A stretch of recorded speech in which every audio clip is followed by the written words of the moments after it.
62% of Americans say they own stock, but most of them don't even get 3% a year returns. And it's because they're budgeting the wrong way. They're not budgeting like an investor, they're budgeting like a consumer. So in this video, I'm gonna share with you how to build the floor, how to build a budget, and most importantly, how to start allocating the right way. So let's get straight into it. Don't know where you're at today in the world, if you're in America, if you're in Europe, if you're in Asia, but guess what? Most people were taught this same system, to save money, never to allocate. See, 27% of household wealth is split between the bottom 90%. So let's get straight to the point. How do the wealthy think about money? Okay, they think about money very differently. See, the wealthy ask, what can this dollar become? The non-wealthy think, what can this dollar get me? Okay, the wealthy have this mindset shift of assets first, patience being a strategy, and money has a job, it has an assignment, okay? I love this quote here. Rich people focus on growing net worth. Average people focus on looking rich. The first is a balance sheet game. The second is a paycheck game. Whew. See, the habit that actually separates rich from poor is really simple. There was a research study in the United Kingdom, and they did a study of about 90,000 adults, found, okay, money attitudes and financial habits explain 2/3 of the difference in savings and investment wealth. See, it was more than age and education and gender. 27% of wealth, okay, was explained from demographics, their age, the gender. 14 explained by more attitude, how people think about the scarcity and the growth mindset, and 24% explained by financial capability, okay, planning ahead and having the right habits. See, income explains far less than people assume. Planning ahead and treating money as a tool. Do you treat it like a tool? Okay, because there's two brains. There's two ways we can look at it. The consumer brain. What can I afford to buy this month? That's the only question they ask. They think in monthly payments. Okay, they spend first. They save whatever happens to be left over, and their net worth is literally whatever's sitting in that checking account right now. I've been there. That's a consumer. The investor saying, what can I allocate this month? They ask that before anything else, even in the challenging months. Okay, they allocate first. You know, they look at their net worth as assets and compounding over time. Can this dollar help me grow? And understand, it could be the same income. The consumer could be making $20,000 a month, still being broke, spending $21,000 a month.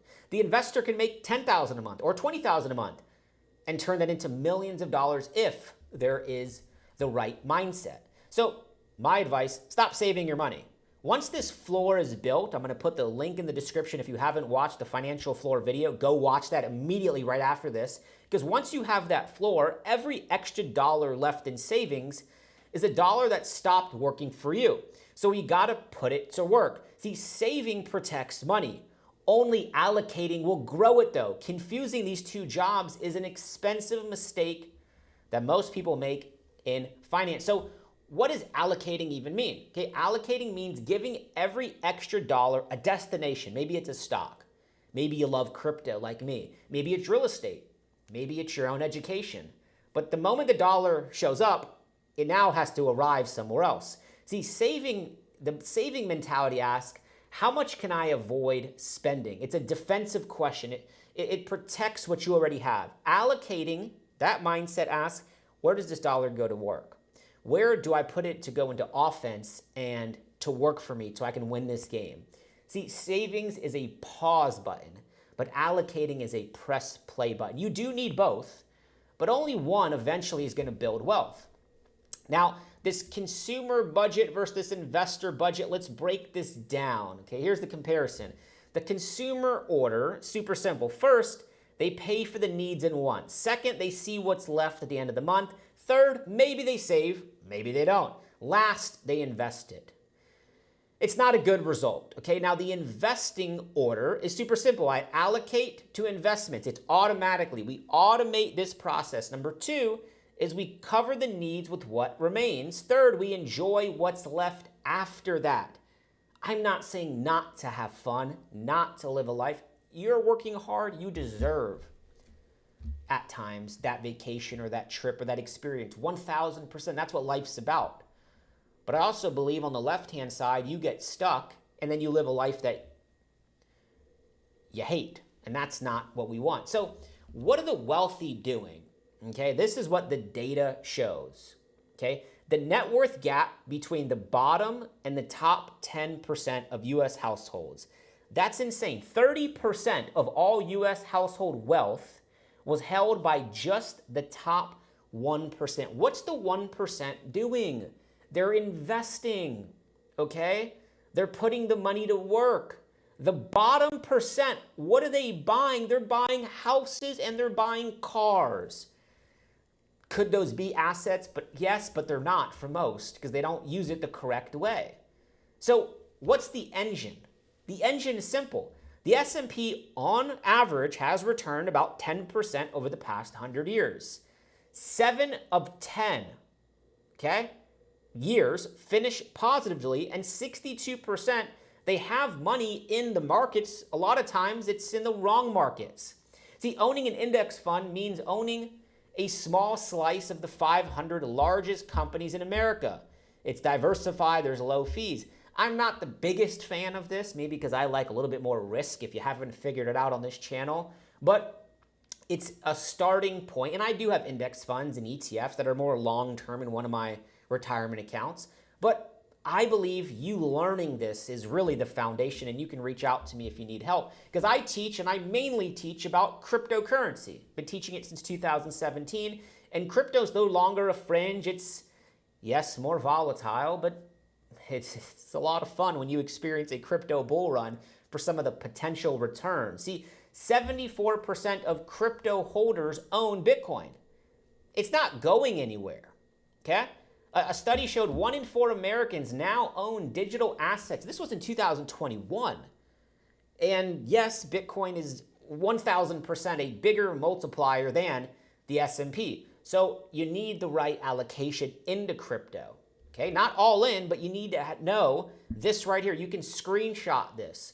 The average return for the S&P, the volatility, okay, the track record, 100 years of data. We don't have that much years on crypto, 15, 16 years in reality, and it feels like a lot less. So you can use stocks to grow wealth. You can also use crypto and Bitcoin right now as you're watching this video if you get educated. Now, these are just some rough estimate numbers, some conservative numbers for you, a balanced number, and a little bit more aggressive. I lean on the aggressive side here, but I'm going to kind of give it to you in 3 different ways. Now, these are just some starting templates. These are not rules. I'm not telling you have to do this, and this is not financial advice, but choose and just start, okay? But have a framework, okay? My framework looks a little bit different. Future video coming out on that here soon. But the framework matters less than the consistency. The consistency matters more. See, a simple plan that's followed every month beats a perfect plan. Do you agree? Let me know in the chat right now. Now, here's the deal. Same income, different future. You can see the value of 20 years. It's drastically different when you think like a consumer and when you think like an investor. See, the investor budget didn't require a bigger paycheck. It required allocating before lifestyle had a chance to absorb the difference. That is a mindset shift and a physical habit shift. Here's the habit. You automate it.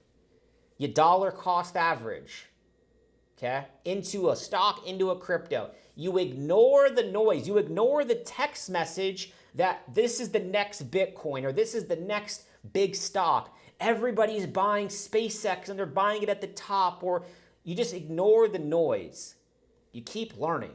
You become valuable. You watch channels like this one and you think in decades. You think in 10-year periods of time. Now look, none of these require more money, but they all require a decision to be made and repeated, okay? And I want you to avoid these traps. Watch out for this lifestyle creep, okay? What do you mean by that, Mike? It means that money comes in and it's gone. The check hits on Friday and you're at the club and it's gone. this quote says, I'll invest when I have more. How many of you have ever said that quote?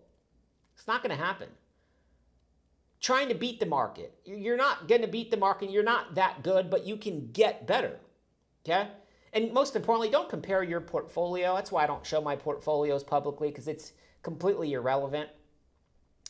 But don't compare your portfolio, your numbers, your screenshots to somebody else's best months.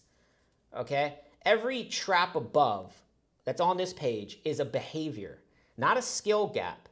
Fixing the behavior fixes the outcome. So let's shift. Here's your next steps, okay? Confirm that your financial floor is funded or you're in track to start building and you're building that financial floor, okay? Flip your budget order. Got to stop spending before you invest or life's going to be very hard in 10, 20 years. Okay, pick an allocation model. How are you going to allocate? Do you like stocks more than crypto? How are you going to allocate? Reach out to me privately on mikesotero.com/qualify to see if you qualify to work with me, and I can help you with that, okay? Open the accounts that you need. Do you have a brokerage for your stocks? Do you have a crypto exchange? Open that stuff up. And 5, review quarterly, not daily. Stop looking at your account from a day-to-day perspective. It's going to drive you nuts.